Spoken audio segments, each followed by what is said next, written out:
This video contains only audio content. It does not include any visuals or images. If you are expecting video footage, please be aware of this. This is intentionally provided in an audio-only format. We recommend that you listen to the audio rather than looking at the screen. Thank you for your understanding. 1. Overview of the cult. Deep in the heart of Texas, amid the vast expanse of prairies and oil fields, lies a compound that seems frozen in time. This is the House of Yahweh, a religious group that has captured the attention of many for its apocalyptic prophecies, controversial practices, and charismatic leader. Founded in the 1980s by a former police officer named Buffalo Bill Hawkins, who later changed his name to Yisrayl Hawkins, the House of Yahweh presents itself as the only true path to salvation in a world they believe is on the brink of destruction. The story of the House of Yahweh is one of transformation, from a small Bible study group to a sprawling compound with hundreds of followers. It's a tale that intertwines personal ambition, religious fervor, and the human desire for meaning and belonging.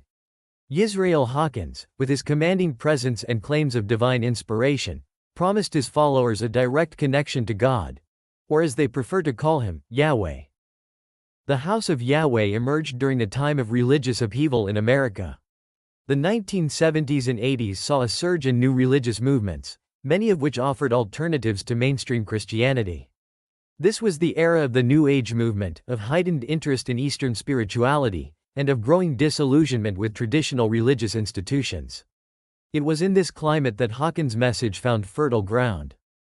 What sets the House of Yahweh apart from many other religious groups is its unique blend of Old Testament practices, apocalyptic predictions, and modern-day revelations. Followers are required to observe strict dietary laws, keep the Sabbath, and participate in ancient Hebrew festivals. Yet they also use the internet to spread their message and have embraced modern technology in their quest to prepare for the end times. The group's teachings have attracted followers from across the United States and even internationally. Many have sold their possessions, left their families, and moved to the compound in Abilene, Texas, believing they are part of a chosen few who will survive the coming apocalypse. This devotion has led to accusations that the House of Yahweh is not just a religion, but a dangerous cult. Over the years, the House of Yahweh has been embroiled in numerous controversies. Allegations of child labor, polygamy, and financial exploitation have dogged the group. Former members have come forward with harrowing stories of control and manipulation. Yet despite these challenges, the group has persisted, adapting its message and practices to maintain its grip on its followers. The story of the House of Yahweh is more than just a tale of one man's religious vision. It's a window into the complex world of alternative religions in modern America. It raises questions about faith, authority, and the lengths people will go to in search of spiritual truth. As we delve deeper into the history, beliefs, and practices of this group, we'll explore not just what makes the House of Yahweh unique, but what it tells us about the human need for meaning and community in an increasingly fragmented world. The House of Yahweh serves as a fascinating case study in the power of charismatic leadership, the appeal of apocalyptic thinking, and the potential dangers of unchecked religious authority. By examining this group, we gain insight into the psychology of belief, the dynamics of closed communities, and the thin line between faith and fanaticism. As we embark on this exploration of the House of Yahweh, we'll peel back the layers of its complex history and ideology. We'll meet the man at its center, trace the group's evolution from a small gathering to a controversial religious movement, and examine the impact it has had on its followers and the wider community.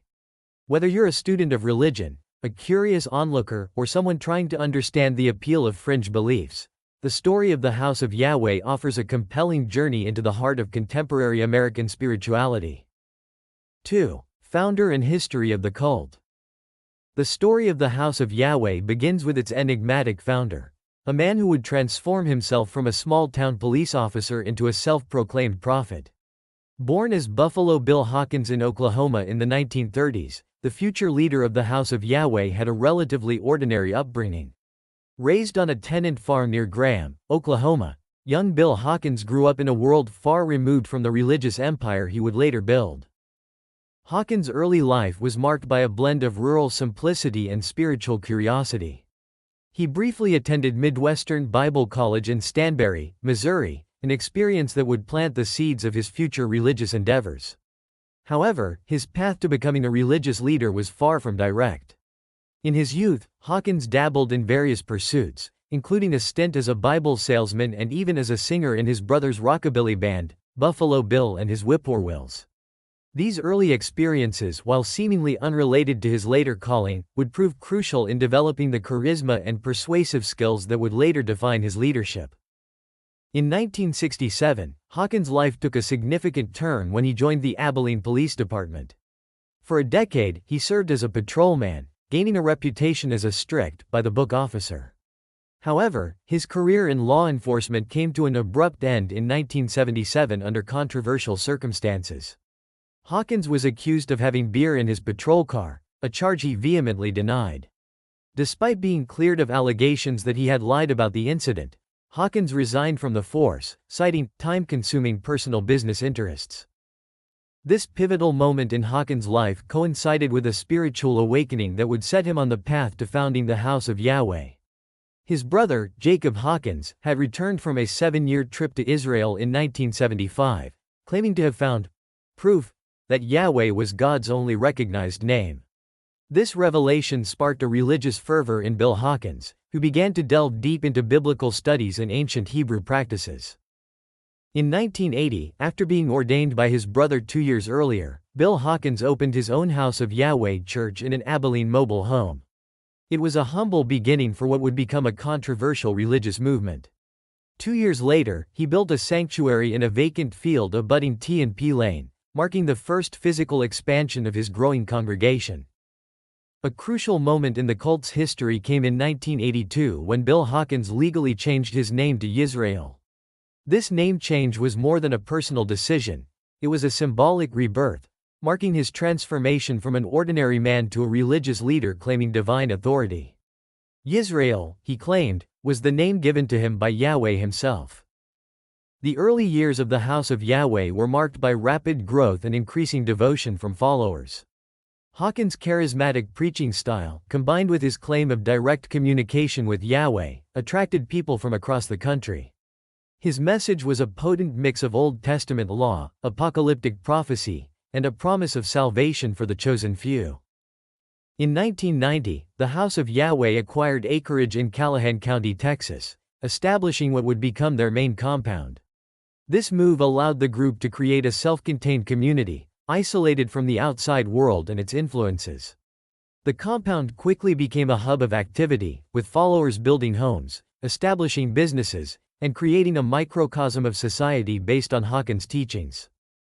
A significant aspect of the House of Yahweh's early history was the claim made by Yisrayl and his brother Jacob that they were the two witnesses prophesied in the book of Revelation.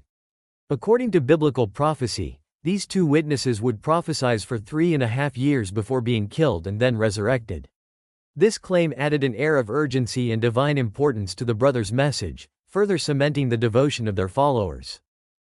However, this prophetic partnership was short-lived. Jacob Hawkins died in 1991, leaving Yisrayl as the sole leader of the movement. Rather than weakening the group, Jacob's death seemed to strengthen Yisrael's position. He deftly reinterpreted the prophecy, claiming that his brother's work continued through the House of Yahweh itself. Throughout the 1990s, the House of Yahweh continued to grow in both numbers and notoriety. Yisrayl Hawkins began to make more public appearances, including television interviews where he expounded on his beliefs and predictions. His apocalyptic messages, often tied to specific dates, became a hallmark of the group's teachings. One of the most significant events in the cult's history came in 1996 when several hundred followers legally changed their last names to Hawkins. This mass name change was seen as a sign of devotion to Yisrayl and the House of Yahweh, but it also raised concerns among outsiders about the level of control Hawkins exerted over his followers. As the new millennium approached, Hawkins' prophecies became increasingly focused on the end times. He predicted a nuclear war would begin on September 12, 2006, a date that came and went without incident. Undeterred, Hawkins continued to make predictions, each failed prophecy explained away and replaced with a new date for the apocalypse. The early 2000s saw increased scrutiny of the House of Yahweh from law enforcement and the media. Allegations of polygamy, child labor, and financial exploitation began to surface. Former members came forward with stories of control and manipulation within the group. In 2008, Yisrayl Hawkins was arrested on charges of bigamy and child labor violations, though the bigamy charges were later dropped. Despite these legal troubles and failed prophecies, the House of Yahweh persisted. Hawkins continued to lead the group, adapting his message and finding new ways to interpret world events through the lens of his teachings. The compound in Abilene remained active, with followers continuing to live and work according to Hawkins' instructions. In his later years, Hawkins focused on spreading his message through modern means, including the internet and social media. The House of Yahweh established a significant online presence, with websites, YouTube channels, and social media accounts all dedicated to disseminating Hawkins' teachings and prophecies. Yisrayl Hawkins' journey from small-town police officer to religious leader is a testament to the power of charisma and the human desire for spiritual meaning. His ability to adapt his message, to weather controversies, and to maintain the devotion of his followers in the face of failed prophecies and legal troubles speaks to his skill as a leader and the deep-seated needs his teachings fulfilled for his followers. The history of the House of Yahweh is inextricably linked to the life of Yisrayl Hawkins. From its humble beginnings in a mobile home to its sprawling compound and international following, the group has been shaped by Hawkins' vision, his charisma, and his unwavering belief in his own divine mission.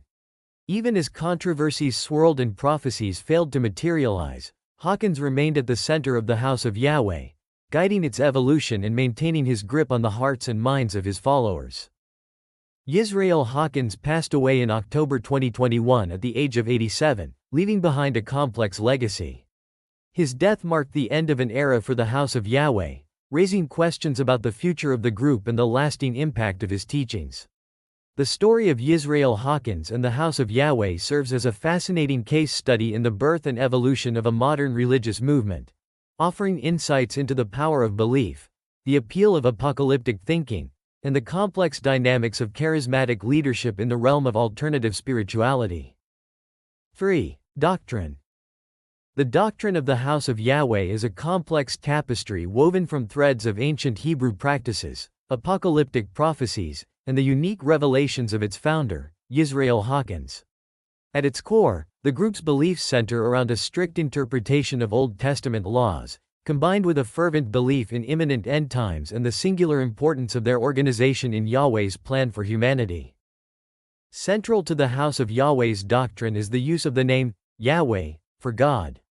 Unlike mainstream Christianity, which typically uses terms like God or Lord, the House of Yahweh insists on using what they believe to be God's true name. This emphasis on the divine name extends to their preference for Yahshua instead of Jesus. They argue that the use of these names is crucial for true worship and salvation. The group's theology is deeply rooted in the Old Testament, particularly the Torah. They advocate for strict adherence to the 613 laws found in the first 5 books of the Bible, known as the Pentateuch. This includes observance of the Sabbath, from Friday's sunset to Saturday's sunset, dietary restrictions, similar to kosher laws, and the celebration of biblical festivals such as Passover and the Feast of Tabernacles. One of the most distinctive aspects of the House of Yahweh's doctrine is their apocalyptic beliefs. Yisrayl Hawkins frequently made predictions about the end times, often tying these prophecies to current world events. The group teaches that the world is on the brink of a catastrophic nuclear war, which will usher in the return of Yahshua, Jesus, and the establishment of Yahweh's kingdom on earth. They believe that only members of the House of Yahweh will be protected during this time of tribulation. The House of Yahweh's interpretation of biblical prophecy is highly specific and often tied to modern geopolitical events. For example, they have interpreted passages from the Book of Revelation as referring to specific countries and political leaders. This approach allows them to present their teachings as uniquely relevant to contemporary issues, reinforcing the idea that they alone possess the true understanding of biblical prophecy. Another key element of their doctrine is the belief in the 2 witnesses mentioned in the Book of Revelation. Initially, Yisrayl Hawkins and his brother Jacob claimed to be these prophesied figures. After Jacob's death, this doctrine was revised, with Yisrayl claiming that the two witnesses were symbolic of the House of Yahweh itself. The group's teachings also include a strong emphasis on personal purity and separation from the worldly society. Members are encouraged to live within the compound or in close-knit communities of fellow believers. They are taught that the outside world is corrupt and under the influence of Satan, whom they believe is actively working to deceive humanity. In contrast to many Christian denominations, the House of Yahweh rejects the doctrine of the Trinity. They teach that Yahweh is the only true God and that Yahshua, Jesus, was a created being, not divine in nature. This aligns more closely with certain Jewish and Islamic concepts of monotheism than with mainstream Christian theology. The House of Yahweh has also developed its own unique interpretations of various biblical passages. For instance, they teach that the mark of the beast, mentioned in Revelation, refers to Sunday worship, which they see as a pagan practice. They insist that true worship must occur on the Sabbath, Saturday, as prescribed in the Old Testament. One of the most controversial aspects of the group's doctrine is their teaching on marriage and family. While not openly advocating polygamy, the House of Yahweh's teachings have been interpreted by some followers as permitting or even encouraging plural marriage. This has led to legal troubles for the group and accusations of exploiting women and children. The House of Yahweh also places a strong emphasis on what they call Yahweh's 613 laws. These are derived from traditional Jewish interpretations of biblical commandments but are often given unique twists by the group. Followers are expected to study and memorize these laws, with the belief that perfect obedience to them is necessary for salvation. Education within the group is heavily controlled, with an emphasis on religious instruction over secular subjects. Children raised in the House of Yahweh are often homeschooled using materials produced by the group, ensuring that their worldview aligns closely with the organization's teachings from an early age. The group has also developed its own version of the Bible, which they call the Book of Yahweh. This translation, overseen by Yisrayl Hawkins, makes significant changes to traditional biblical texts, including the restoration of what they claim are the original Hebrew names for God and other biblical figures. This version is considered by members to be the only truly accurate translation of the scriptures. Rituals and practices within the House of Yahweh are designed to reinforce their unique doctrines. Members wear distinctive garments, including head coverings for women and tallit-like prayer shawls for men during services. They practice ritual cleansing, similar to Jewish mikveh practices, and observe strict rules about food preparation and consumption. The group's teachings on health and medicine are also distinctive. While not entirely rejecting modern medicine, they place a strong emphasis on dietary laws and natural remedies as means of maintaining health. Some former members have reported that seeking outside medical care was discouraged, with prayer and adherence to biblical laws seen as the primary means of healing. In terms of eschatology, beliefs about the end times, the House of Yahweh teaches a form of premillennialism.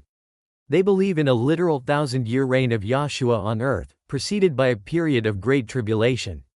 However, their specific interpretations of these events often differ significantly from mainstream Christian teachings. They frequently tie their end times predictions to current world events, creating a sense of urgency and relevance for their followers. The House of Yahweh's doctrine also includes teachings about the afterlife that diverge from mainstream Christianity. They reject the concept of an immortal soul and the idea of eternal punishment in hell. Instead, they teach that the wicked will simply cease to exist after judgment, while the righteous will be resurrected to live eternally in Yahweh's kingdom on earth. One of the most distinctive and controversial aspects of the House of Yahweh's doctrine is their teaching on the role of women. While they claim to value women, their practices often relegate women to subservient roles. Women are expected to be submissive to male authority and are often discouraged from pursuing higher education or careers outside the home. This teaching has led to accusations of misogyny and the exploitation of women within the group. The group's doctrine also includes a strong emphasis on communal living and sharing of resources. Members are encouraged to contribute a significant portion of their income to the organization, often living in modest conditions while the leadership enjoys a more comfortable lifestyle. This economic structure has led to accusations that the House of Yahweh functions more as a business enterprise than a religious organization. In comparison to mainstream religions, the House of Yahweh's doctrine is notably more rigid and all-encompassing. While many religions provide guidance for daily life, the House of Yahweh's teachings extend to virtually every aspect of a follower's existence, from what they eat and wear to how they spend their time and money. This total immersion in the group's worldview serves to reinforce the members' commitment and isolate them from outside influences. The group's teachings on prophecy and the end times are particularly distinctive. Unlike many Christian denominations that take a more allegorical or symbolic approach to prophetic scriptures, the House of Yahweh insists on highly literal and specific interpretations. Yisrayl Hawkins frequently made precise predictions about world events, tying them to biblical prophecies in ways that mainstream scholars would consider speculative at best. Another unique aspect of their doctrine is the emphasis on Hebrew language and culture. Despite having no historical connection to Judaism, the House of Yahweh incorporates many Hebrew terms and practices into their worship. This appropriation of Jewish traditions, combined with their rejection of key Christian doctrines like the Trinity, places them in a unique theological space that is neither fully Christian nor Jewish. The House of Yahweh's doctrine also includes a strong anti-government streak. They teach that worldly governments are corrupt and under the influence of Satan. This has led to conflicts with authorities and a general distrust of outside institutions among members. At the same time, the group has had to navigate the complexities of operating within the legal framework of the United States, leading to some contradictions between their stated beliefs and their practical operations. One of the most important rituals in the House of Yahweh is their observance of the Feast of Tabernacles. This week-long festival, based on the biblical holiday of Sukkot, is seen as a time of spiritual renewal and preparation for the end times.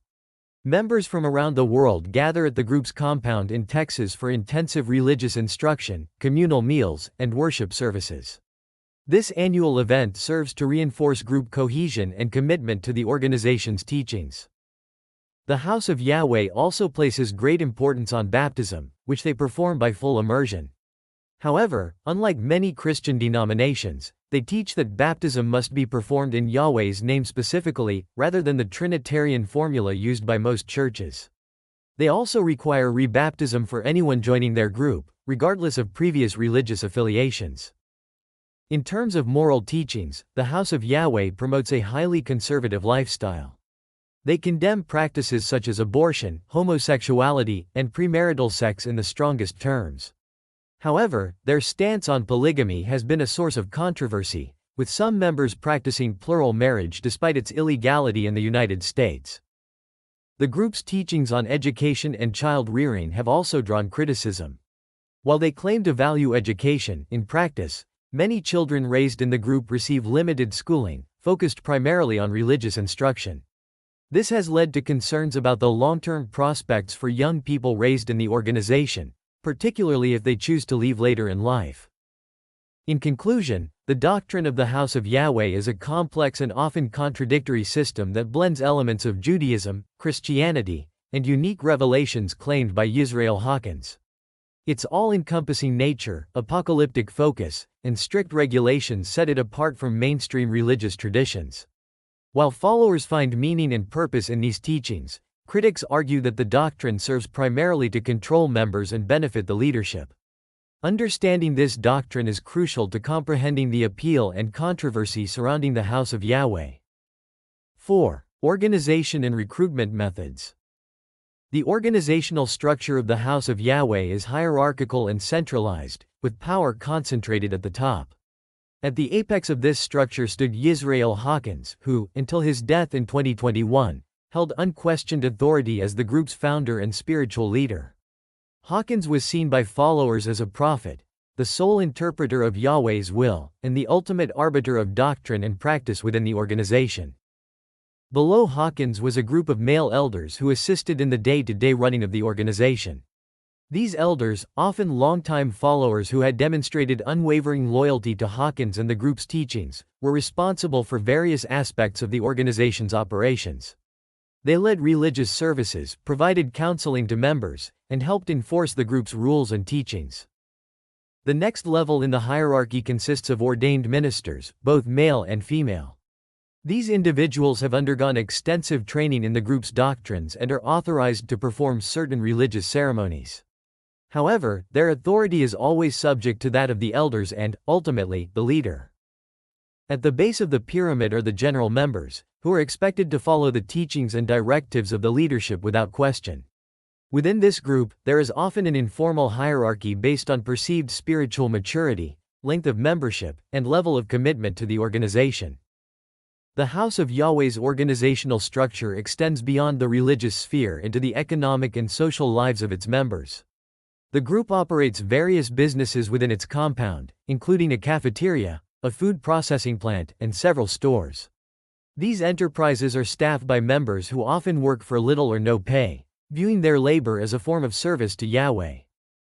Financially, the House of Yahweh relies heavily on contributions from its members. Tithing is strongly encouraged, with members expected to give at least 10% of their income to the organization. In addition, followers are often asked to make additional donations for specific projects or during times of perceived crisis. This financial structure has led to accusations that the leadership enriches itself at the expense of ordinary members. The group's compound in Abilene, Texas, serves as its headquarters and the center of its operations. This sprawling complex includes residential areas for members, worship facilities, educational buildings, and the aforementioned businesses. The compound is designed to be largely self-sufficient, allowing members to live and work within its confines with minimal need to interact with the outside world. Recruitment into the House of Yahweh typically follows a multi-step process designed to gradually introduce potential members to the group's teachings and lifestyle. The initial contact often comes through the group's extensive media outreach efforts, which include television broadcasts, internet videos, and published materials. One of the primary recruitment tools used by the House of Yahweh is apocalyptic fear. The group's teachings about imminent global destruction and the need for spiritual preparation create a sense of urgency that can be highly persuasive to individuals who are already anxious about world events or searching for spiritual meaning. Once initial contact is made, potential recruits are encouraged to attend meetings or services at the group's compound or at one of its satellite locations. These events are carefully orchestrated to present an appealing image of the organization, emphasizing community, purpose, and spiritual fulfillment. As individuals become more involved, they are gradually introduced to the group's more controversial teachings. This process, known as love bombing, involves showering new recruits with attention and affection to create a sense of belonging and acceptance. At the same time, recruits are subtly encouraged to distance themselves from friends and family members who are not part of the group. The House of Yahweh also employs a form of indoctrination that some former members have described as brainwashing. This process involves intensive study of the group's teachings, often to the exclusion of outside information or alternative viewpoints. Members are encouraged to memorize large portions of scripture and to internalize the group's unique interpretations of biblical texts. Another key aspect of the group's recruitment and retention strategy is the creation of a siege mentality among members. Followers are taught that the outside world is corrupt and dangerous, and that only within the House of Yahweh can they find safety and salvation. This mindset serves to isolate members from outside influences and makes it psychologically difficult for them to consider leaving the group. The House of Yahweh also targets individuals who are going through personal crises or major life transitions. People who are dealing with loss, addiction, or other personal struggles may be particularly vulnerable to the group's promises of purpose and community. Once individuals become full members of the House of Yahweh, various methods are used to maintain their commitment and prevent defection. These include constant reinforcement of the group's teachings through daily study and worship, social pressure from other members, and the threat of spiritual consequences for leaving the group. The organization also exerts significant control over members' personal lives. Marriages within the group are often arranged or at least strongly influenced by the leadership. Members are discouraged from pursuing higher education or careers outside the organization. Even personal appearance is regulated, with specific dress codes and grooming standards enforced. Former members have reported that the House of Yahweh employs various forms of emotional and psychological manipulation to maintain control over its followers. This can include public shaming for perceived infractions, forced confessions of sins, and the use of fear and guilt to ensure compliance with the group's rules and expectations. The group's use of technology in its recruitment and indoctrination efforts is noteworthy. While the House of Yahweh's teachings are in many ways archaic, they have embraced modern communication tools to spread their message. They maintain an active online presence, including websites, social media accounts, and YouTube channels. These platforms are used to disseminate teachings, make prophecies, and attract new followers from around the world. In recent years, the House of Yahweh has also focused on international recruitment, particularly in Africa and parts of Asia. They have established satellite groups in several countries, often targeting areas with high levels of poverty or political instability. These international efforts have allowed the group to expand its reach and diversify its membership base. The House of Yahweh's recruitment and organizational methods have drawn criticism from many quarters. Former members, cult experts, and mental health professionals have raised concerns about the psychological impact of the group's practices on its followers. Critics argue that the organization's methods amount to exploitation, particularly of vulnerable individuals. Despite these criticisms and legal challenges, the House of Yahweh has shown remarkable resilience.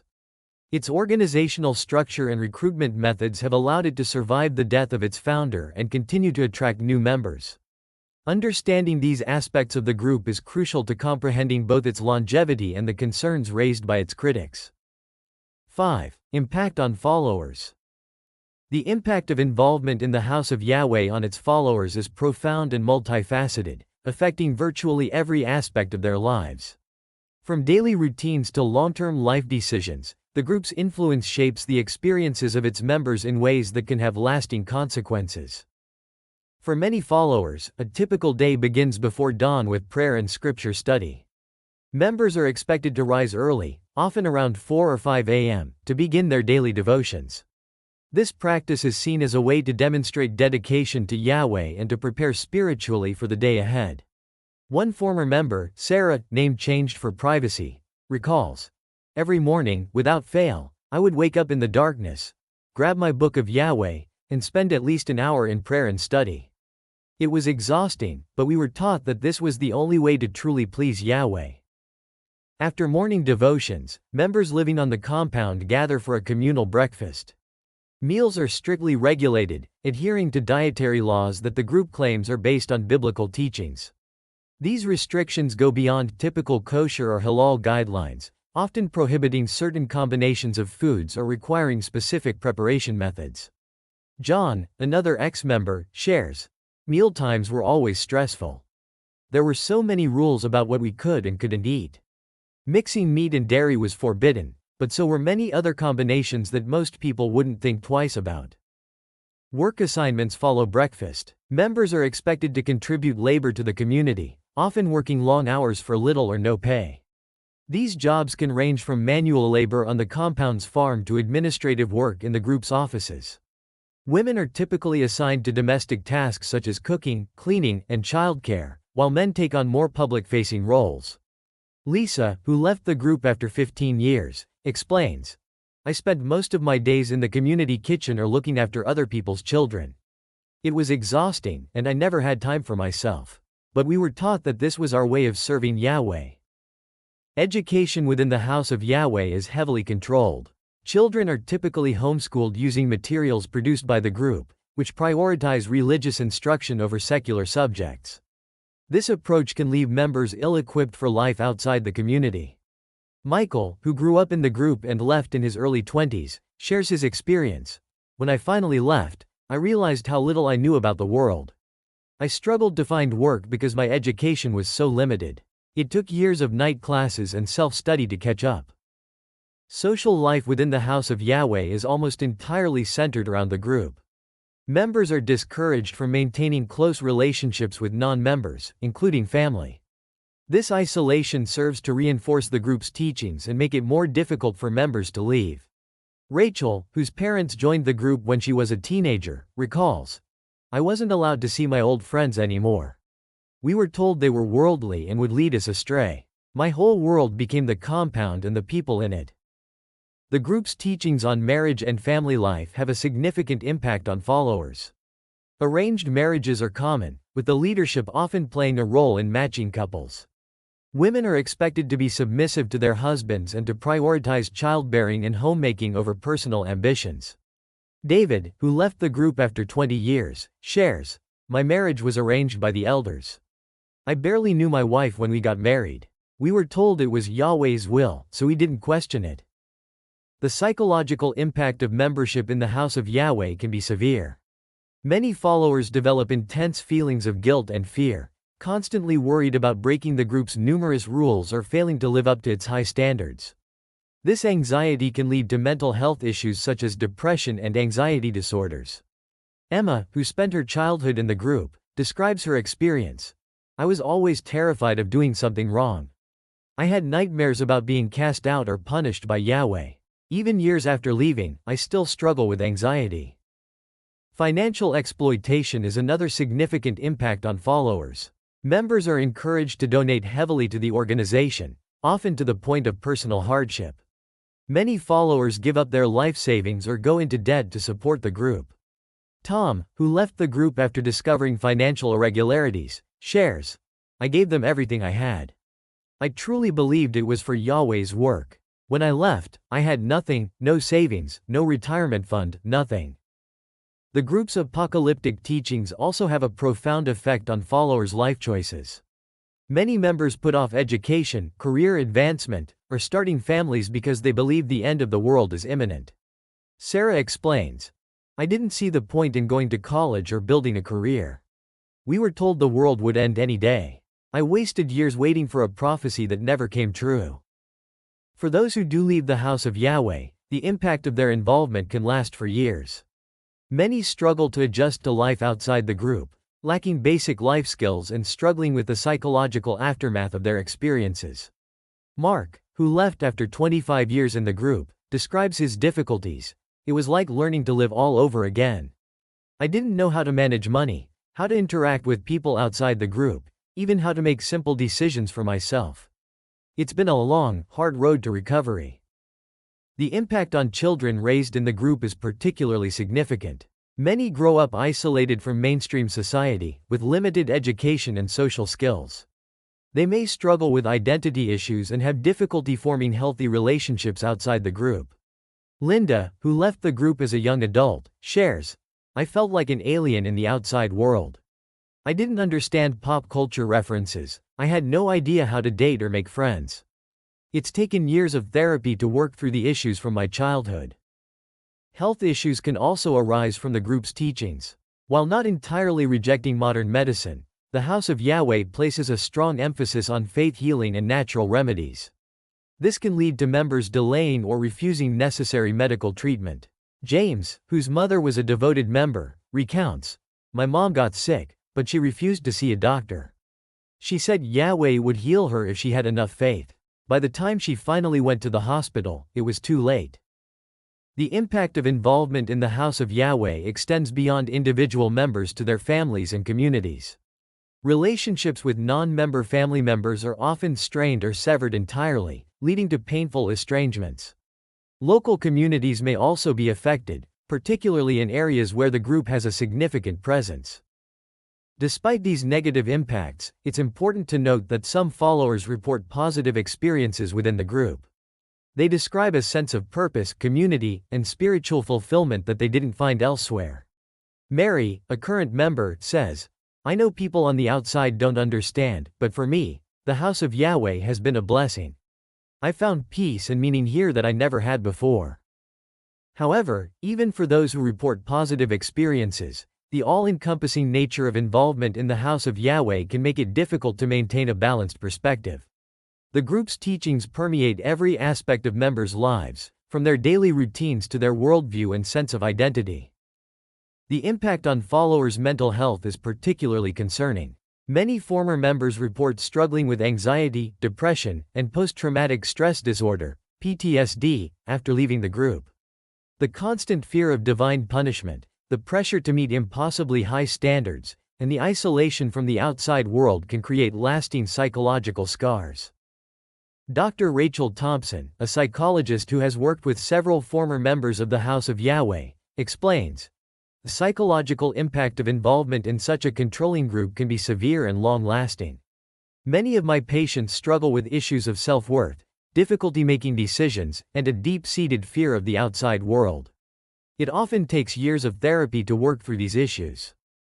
The group's teachings can also have a profound impact on members' sexuality and relationships. The strict rules surrounding sexual behavior, combined with the group's patriarchal structure, can lead to unhealthy attitudes towards sex and relationships. Women, in particular, often struggle with feelings of shame and guilt related to their sexuality. Lisa, who left the group in her 30s, shares, "I was taught that my body was sinful, that any sexual thoughts or feelings were wrong unless they were within the confines of a marriage approved by the elders. It's taken me years to develop a healthy relationship with my own sexuality." The impact on children raised in the group is particularly heartbreaking. Many grow up isolated from the outside world, with limited education and social skills. They may struggle with basic life skills and have difficulty adapting to life outside the group if they choose to leave as adults. Jake, who was born into the House of Yahweh and left at 19, describes his experience. "When I left, I felt like I was stepping onto another planet. I didn't know how to open a bank account, how to apply for a job, even how to make small talk with people. It's been a long, hard journey to catch up on all the things I missed out on growing up." The group's apocalyptic teachings can also have a significant impact on followers' life choices and mental health. The constant expectation of imminent global destruction can create a state of perpetual anxiety and prevent members from planning for the future or engaging fully with the world around them. Sarah, who spent 20 years in the group, explains, "We were always waiting for the end. Every world event, every natural disaster, was seen as a sign that the apocalypse was about to begin. It's exhausting living like that, always on edge, always waiting for the world to end." The financial impact on followers can be devastating. Many members give substantial portions of their income to the group, often living in poverty while the leadership enjoys a more comfortable lifestyle. Some followers have reported losing their life savings or going into debt to support the organization. Tom, who left the group after 15 years, shares his experience. "I gave them everything I had. I truly believed it was for Yahweh's work. When I left, I had nothing, no savings, no retirement fund, nothing. I had to start my life over from scratch in my 40s. The impact of involvement in the House of Yahweh can extend far beyond the individual member. Families are often torn apart when some members join the group while others do not. Non-member family members describe the pain of watching their loved ones become increasingly isolated and indoctrinated. Mary, whose sister has been a member of the House of Yahweh for over a decade, describes her experience. "It's like I've lost my sister. She's still alive, but she's not the person I grew up with anymore. She won't talk to us unless it's to try to convert us. It's heartbreaking." For those who do leave the House of Yahweh, the journey to recovery can be long and difficult. Many struggle with feelings of guilt, shame, and fear instilled by the group's teachings. They may also face practical challenges as they try to build a life outside the only world they've known. John, who left the group after 25 years, describes his journey. "Leaving was the hardest thing I've ever done. I lost my entire support system overnight. I had to learn how to live in the real world from scratch. But as hard as it's been, I don't regret it for a moment. I'm finally free to live my own life." Support groups and online communities for former members of the House of Yahweh and similar groups have become crucial resources for those trying to rebuild their lives after leaving. These communities provide a safe space for ex-members to share their experiences, offer mutual support, and find resources for healing and recovery. Despite the many negative impacts reported by former members, it's important to note that some current members of the House of Yahweh report feeling fulfilled and content within the group. They describe a sense of purpose, community, and spiritual satisfaction that they claim they couldn't find elsewhere. However, critics argue that these positive experiences come at too high a cost, requiring members to surrender their autonomy and critical thinking skills to the group's leadership. They contend that the sense of fulfillment reported by some members is achieved through manipulation and indoctrination rather than genuine spiritual growth. In conclusion, the impact of involvement in the House of Yahweh on its followers is profound and far-reaching. While some members report positive experiences, Many others describe severe negative consequences that affect every aspect of their lives. The group's influence extends far beyond religious beliefs, shaping members' worldviews, relationships, and life choices in ways that can have lasting repercussions. Understanding these impacts is crucial for comprehending the true nature of the House of Yahweh and similar groups, and for developing effective support systems for those who choose to leave. 6. Controversies and criticisms. The House of Yahweh has been embroiled in numerous controversies throughout its existence, drawing criticism from former members, religious scholars, and law enforcement agencies. These controversies range from failed prophecies to allegations of abuse and exploitation, painting a troubling picture of life within the organization. One of the most persistent criticisms of the House of Yahweh centers on its apocalyptic predictions. Yisrayl Hawkins repeatedly prophesied specific dates for the outbreak of nuclear war and the return of Yahshua, Jesus, none of which came to pass. For instance, Hawkins predicted that nuclear war would begin on September 12, 2006. When this failed to occur, he revised his prediction to June 12, 2007, and later to June 12, 2008. These failed prophecies have led critics to accuse Hawkins of being a false prophet and the House of Yahweh of being a doomsday cult. Dr. James Richardson, a sociologist of religion at the University of Nevada, Reno, comments on this aspect of the group. The repeated failed prophecies of the House of Yahweh fit a pattern we often see in apocalyptic groups. When predictions fail, leaders often reinterpret events or set new dates rather than admitting error. This can actually strengthen the faith of committed members, who see their leader's ability to explain the failure as a sign of his spiritual insight.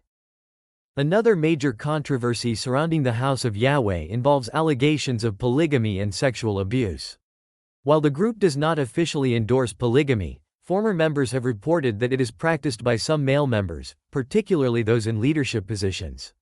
In 2008, Yisrayl Hawkins himself was arrested on bigamy charges, though these were later dropped. Sarah, a former member who left the group in 2010, shares her experience. It wasn't talked about openly, but everyone knew that some of the men had multiple wives. It was justified as a biblical practice, but it always felt wrong to me. The women in these relationships seemed miserable. Child abuse allegations have also plagued the group. In 2008, Yisrayl Hawkins was charged with child labor law violations. While he eventually pleaded no contest to these charges, avoiding jail time, the case brought national attention to the group's treatment of children. Former members have reported that children in the group are subjected to harsh discipline, limited education, and in some cases, forced labor. Jake, who grew up in the House of Yahweh and left at 18, recounts, "We were taught that sparing the rod spoils the child.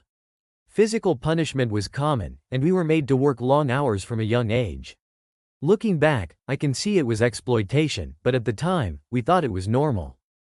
Financial exploitation is another common criticism leveled against the House of Yahweh. The group encourages members to donate heavily, often beyond their means. Former members report being pressured to give up to 30% of their income to the organization, in addition to special offerings for various projects. Tom, who left the group after 20 years, describes the financial pressure. They always needed money for something, a new building, a media campaign, legal fees. We were told that giving to the House of Yahweh was giving to Yahweh himself. I ended up in serious debt trying to keep up with the demands. The group's treatment of women has also drawn significant criticism. The House of Yahweh teaches that women should be subservient to men, limiting their roles within the organization and in their personal lives. Women are expected to dress modestly, cover their heads during worship, and submit to male authority in all matters. Dr. Linda Bowen, a professor of religious studies who has studied the House of Yahweh, comments, "The group's teachings on gender roles are extremely regressive, even by the standards of conservative religious groups.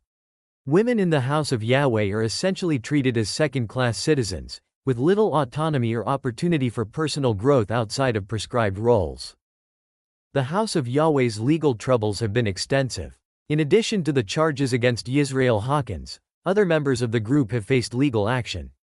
In 2003, a House of Yahweh elder was convicted of injury to a child after his 7-year-old daughter died following a home surgical procedure. Critics argue that the group's teachings discourage members from seeking proper medical care, relying instead on prayer and folk remedies. This has led to several preventable deaths and injuries, according to former members and local authorities. The group's compound near Abilene, Texas, has also been a source of controversy. Neighbors have complained about the noise, traffic, and environmental impact of the large gatherings held there, particularly during the group's annual festivals. There have also been concerns about the living conditions within the compound, with reports of overcrowding and substandard housing. Former members have criticized the House of Yahweh's use of psychological manipulation and control tactics. Many describe a culture of fear within the group, where members are constantly afraid of divine punishment or being cast out of the community. Dr. John Jalalik, a sociologist and cult expert, explains, the House of Yahweh employs many classic cult tactics: isolation from outside influences, information control, instilling phobias about the outside world, and creating a sense of elitism among members. These methods can be extremely effective in maintaining control over followers. The group's appropriation of Jewish traditions and symbology has drawn criticism from Jewish leaders and scholars. Rabbi David Wolpe of Sinai Temple in Los Angeles comments, "The House of Yahweh's use of Hebrew terms and Jewish practices is a form of cultural appropriation. They take elements of Judaism out of context and twist them to fit their own theology, which has little to do with authentic Jewish belief or practice." Media coverage of the House of Yahweh has been largely negative, focusing on the group's controversies and the more sensational aspects of its beliefs. This has led to accusations from current members that the media is biased against them and doesn't understand their faith. However, journalists defend their coverage. Sarah Thompson, an investigative reporter who has written extensively about the House of Yahweh, argues, "We have a responsibility to report on groups that may be harmful to their members or to society at large." The controversies surrounding the House of Yahweh are well documented and deserve public scrutiny. Academic researchers have also been critical of the group.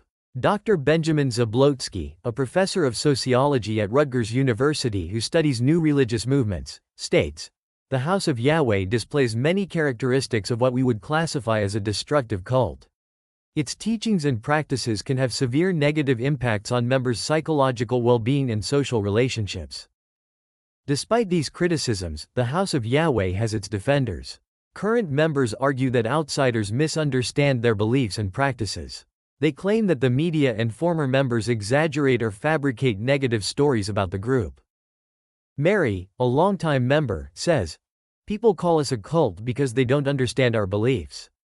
We're just trying to follow Yahweh's laws as best we can. The world is a corrupt place, and we're trying to live righteously in the midst of it." However, cult experts and mental health professionals argue that such defenses are common among members of high control groups, who are often unaware of the extent to which they are being manipulated. Dr. Stephen Hassan, a mental health counselor and cult expert, explains, "Members of groups like the House of Yahweh often can't see the harm being done to them because they've been indoctrinated to view everything through the lens of the group's teachings. It often takes leaving the group and gaining some distance before people can recognize the manipulation and abuse they've experienced." In recent years, the rise of the internet and social media has presented new challenges and opportunities for both the House of Yahweh and its critics. The group has embraced online platforms to spread its message, while former members have used these same tools to share their experiences and warn others about the group's practices. Online forums and support groups for former members have become important resources for those leaving the House of Yahweh. These communities provide a space for ex-members to share their stories, offer mutual support, and find resources for recovery. Jake, who helps run one such online community, says, "When I left, I felt so alone. Finding others who had been through the same thing was life-changing. We're able to support each other in a way that people who haven't been through it just can't." The controversies and criticisms surrounding the House of Yahweh paint a complex picture of a group that has profoundly impacted the lives of its members, often in troubling ways. While the organization continues to defend its practices and beliefs, the volume and consistency of criticism from former members, experts, and authorities suggest that there are serious concerns about its operations and impact on followers. As with many controversial religious groups, the truth about the House of Yahweh likely lies somewhere between the glowing accounts of devoted members and the dire warnings of its harshest critics. What is clear, however, is that involvement in the group can have significant and lasting effects on followers' lives, relationships, and well-being. 7. Conclusion. The story of the House of Yahweh serves as a compelling case study in the complex world of new religious movements and the profound impact they can have on individuals and communities. From its humble beginnings in a mobile home to its current status as a controversial religious organization with an international following, the House of Yahweh has left an indelible mark on the landscape of American spirituality. At the heart of the House of Yahweh's story is its enigmatic founder, Yisrayl Hawkins. His journey from small-town police officer to self-proclaimed prophet illustrates the power of charismatic leadership and the human capacity for reinvention.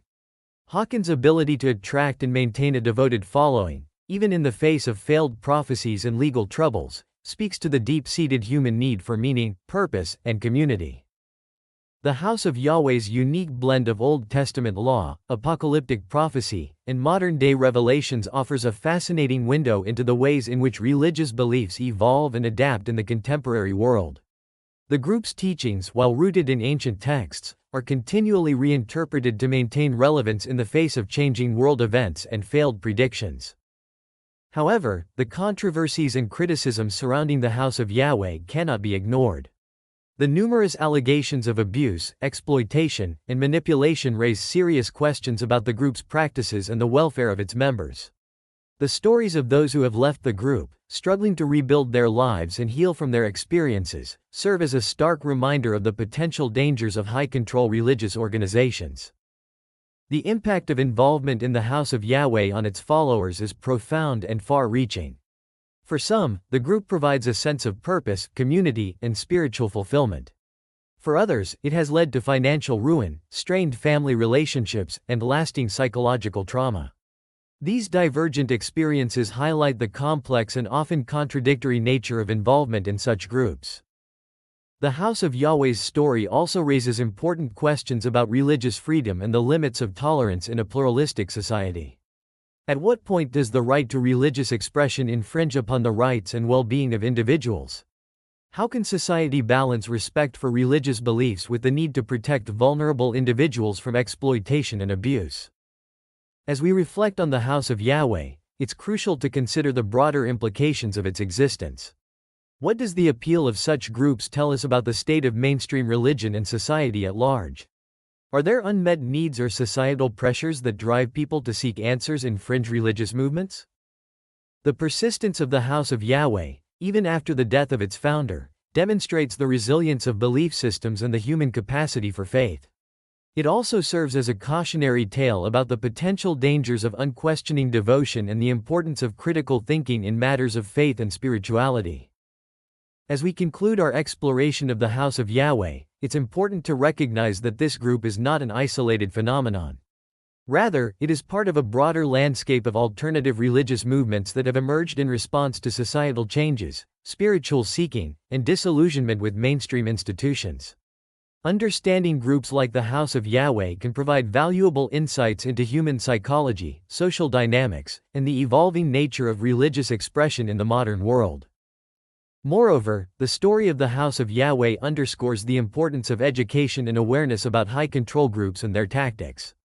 By understanding how such groups operate and the warning signs of undue influence, individuals can be better equipped to make informed decisions about their spiritual journeys and to recognize potentially harmful situations.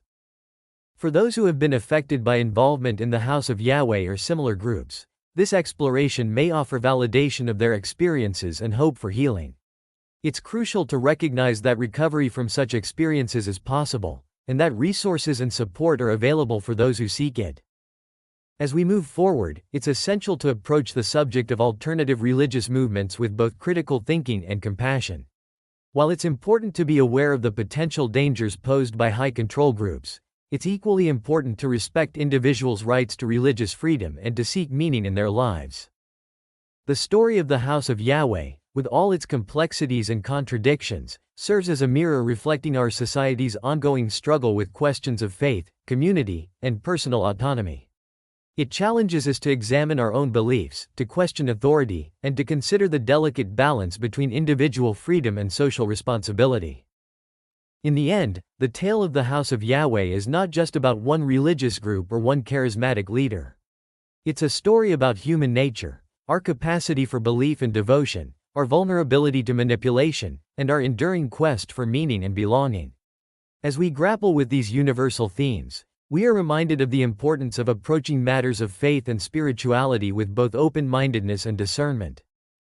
The legacy of the House of Yahweh, whatever its future may hold, will undoubtedly continue to provoke discussion, debate, and reflection for years to come. It stands as a testament to the complex interplay of faith, power, and human psychology, offering valuable lessons for religious scholars, mental health professionals, policymakers, and anyone interested in the nature of belief and the human experience. As we close this examination of the House of Yahweh, we are left with more questions than answers. What drives people to join such groups? How can society protect vulnerable individuals while respecting religious freedom? How do we navigate the often blurry line between fervent faith and harmful fanaticism? These are questions that extend far beyond the boundaries of any one group, touching on fundamental issues of human nature and societal organization. Perhaps the most important lesson we can take from the story of the House of Yahweh is the need for constant vigilance.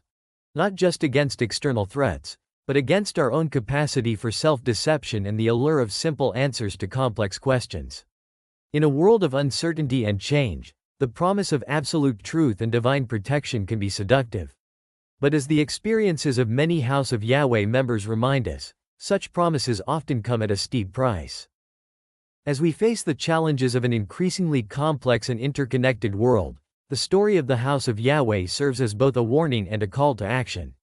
It challenges us to think critically about our beliefs, to question authority, and to remain open to new information and perspectives. It reminds us of the importance of compassion, both for those who have been harmed by high control groups and for those who remain devoted to them. Ultimately, the legacy of the House of Yahweh is a testament to the enduring human search for meaning, purpose, and connection. While the methods and beliefs of this particular group may be controversial, the underlying needs it seeks to address are universal. As we move forward, may we strive to meet these needs in ways that uplift and empower individuals, rather than control and exploit them. In closing, let us remember that the story of the House of Yahweh is still unfolding. Its future, like the futures of all religious movements, will be shaped by the choices of its leaders and members, the response of society, and the ever-changing landscape of human spirituality. As observers and students of this phenomenon, our task is to watch, to learn, and to apply the lessons gleaned from this group to our broader understanding of religion, society, and the human experience. May this exploration of the House of Yahweh serve not as an end, but as a beginning, a starting point for further inquiry, discussion, and reflection on the nature of belief, the power of community, and our shared journey towards understanding ourselves and our place in the universe.